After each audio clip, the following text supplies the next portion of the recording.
Hi, everyone. My name is Stephanie Lee, and I'm a clinical psychologist at the Child Mind Institute. We're a national nonprofit that supports children and families with gold standard mental health care, advice, and resources, all online and accessible to everyone.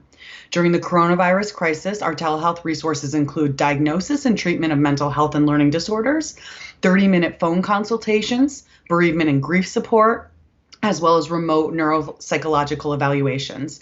And that's just a sampling. So please visit childmind.org/telehealth to learn more. Today, I'm here to talk a little bit about managing behaviors as restrictions ease.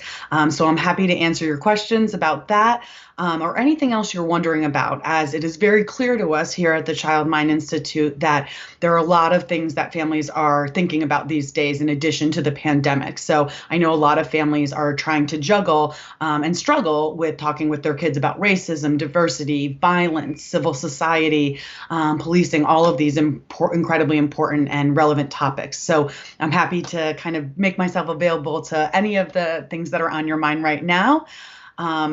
So please go ahead and put your questions in the feed as things continue. And we'll also be looking to make sure that you guys get resources that are associated with any of the questions that I'm not able to get to today. So thanks so much.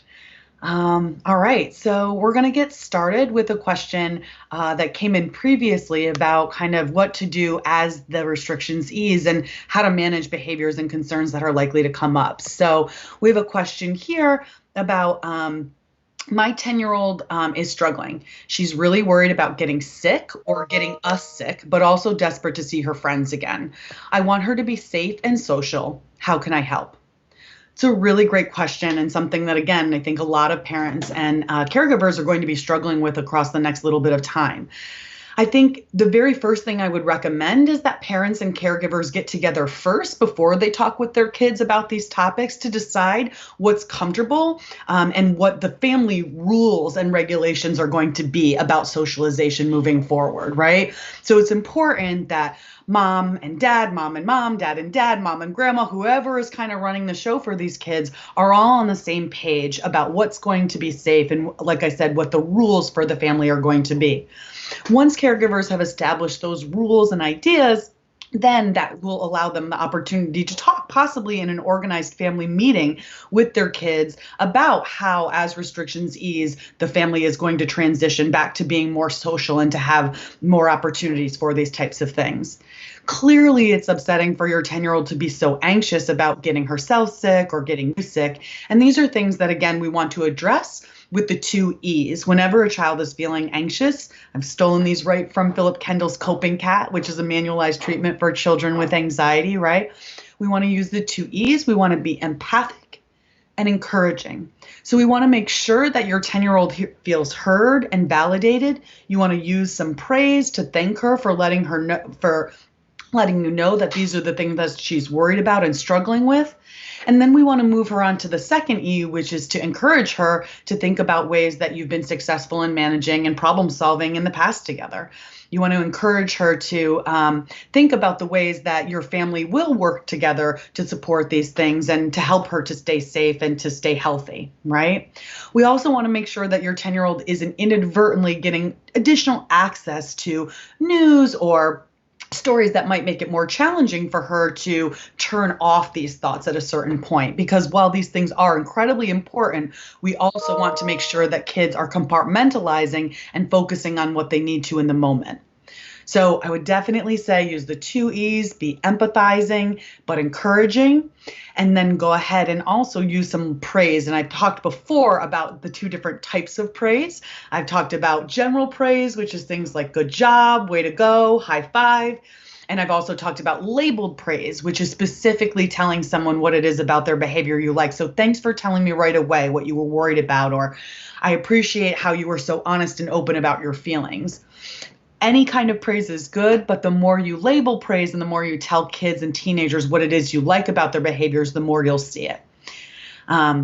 It's a really, really great question, and I really, really appreciate that.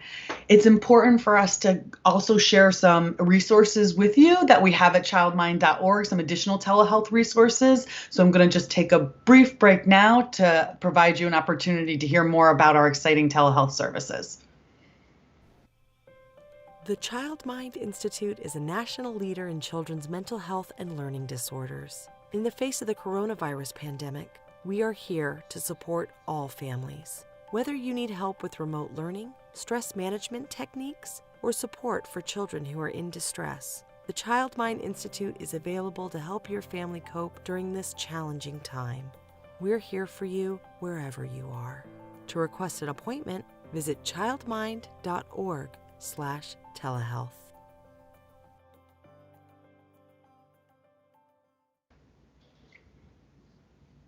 All right, great. We have a question coming in from Alish. Thank you so much for joining, asking about structuring and keeping things together for her child who's coming out of an inpatient psychiatric unit for depression. It's a really great question, and I think that kind of aligns with some of the other things that we're talking about today, which is thinking about transitioning kids and teens into more of a structure or into a new structure, right? So the first thing I would definitely say is to make sure you're being open, honest, clear, and transparent with your teenager about the structure of the household, what that's going to look like, what the expectations for your teenager may be. I might talk with your teenager a little bit about the things that she appreciated or didn't appreciate in the previous structure that she was in the inpatient unit, learning a little bit more about the coping skills that she's hopefully gathered and taken in since that time. I would also talk with the professionals that helped you that assisted while she was in that care to see if they have any advice or suggestions about the best way to set up a successful structure for her at home moving forward. But what we know about depression is that the best way to kind of cure depression or to kind of thwart depression is behavioral activation, moving and grooving and keeping going and staying motivated. So I would say that if you're thinking about structuring your day or her day, I would try to combine demands or kind of academic expectations or social expectations. I'd mix those in with preferred activities and try to look at making sure preferred activities follow the less preferred activities if at all possible. I'd also at the very beginning look to make the less preferred activities shorter in duration and less intense, thinking that across time that you may be able to encourage and increase the demands or increase the intensity of the demands once you've got some better behavioral momentum going, right? What we know is that kids and teenagers, regardless of whether or not they're depressed, might feel overwhelmed by specific expectations if it seems like it's too much. And coming out of an inpatient unit where I'm guessing that, again, she was learning some coping skills and some ways to adapt, talking with her about how she can cope and adapt in this new structure and making sure, like I said, that the demands and expectations aren't too high to start. It's a really great question. I'd also do some labeled praise, as I was just talking about before, to help her to move along in that schedule. So if she's activating, if she is following directions, if she is following the structure, I would absolutely use praises to let her know that you appreciate her efforts in that way. I'd also make this schedule, if at all possible, visual for her. So whether that be with pictures, whether that be with drawings or something that she puts together, maybe even some icons on her phone, make it fun for her, but really making sure that those things are listed in a clear way so that everyone knows kind of based on the time of day or based on the context of the day, what the expectations are and what she should be doing. So really great question. I would also say as kind of a last point that whenever someone is depressed and kind of left alone with their thoughts, that can be more challenging for them. So while you don't want to create busy work for your teenager, you do want to provide opportunities, again, to give ideas about what to do instead of what not to do. So thinking about preferred activities that might be low demand, like a puzzle or some crafts or something that she's willing to engage in, and making sure that those things are also interspersed with social activities or check-ins from you